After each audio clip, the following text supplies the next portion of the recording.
My name is Chris Abiam dos Santos. I'm a pastor, youth minister, and also an accountant.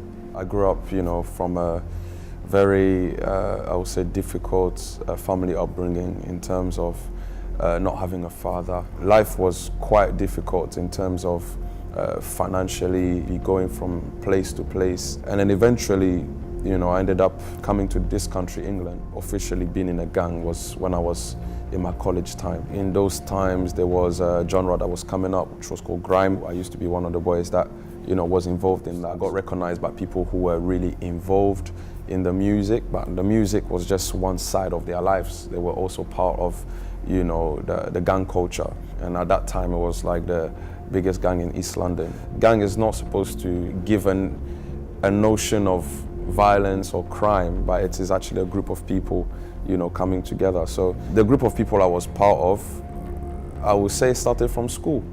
So definitely, as young as 10, 11, if you're growing up, especially on a council estate, you're seeing some of the older lots doing certain things, you're aspiring to have those things they have. You might not officially be part of it, but somehow you are, because you're walking up to become. The time my life actually started turning around, which was the last time I was arrested with, a firearm. And that was the time, obviously, police has to come to your house, turn the house up, search. I was looking at anything between 10 to life, basically. I was thinking, how did it get to this, How far, I never predicted that in all the things I'm doing, I thought I was smart enough to kind of dodge the system in a sense that I'll never end up serving a big stretch in prison. The stretch I was about to get was quite long, and so that started making me reflect. I think this is a time for change, and if I do escape this, then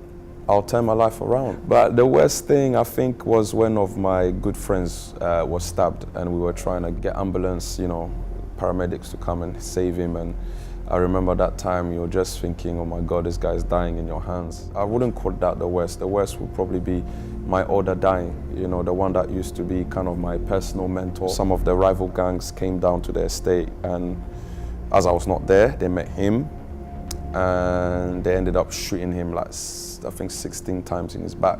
I didn't even know how to react. It was such a emotional time. Apart from the glamorous side of things and the hype and the ego that you see all of the gang members portray, at that time, you just crush and you realized how human you are. I regret having hurt certain people for the sake of, rep, money, greed. Every crime I've ever committed, I regret. And one of the things that you do have to take is the positive, that your mind has been open, renewed, and now you can advise others. I mean, it didn't happen by myself, but I was fortunate to meet, a person who happens to be my spiritual father, Reverend Dr. Abiam Danso, who came into my life and kind of saw me as this street boy who didn't know better, making me know that life is more than what I think it is. One thing my spiritual father says is that we, as human beings, we're all born to imitate. We think it is good for us and we adopt it and we end up doing the same. The gang culture, gang life is only repeating itself over and over again from generation to generation because they are seeing it's one of the greatest achievements, to be part of positivity now, encouraging people now, saving people now. The pride now, I would say, of the house, from a time where I was doing the complete opposite.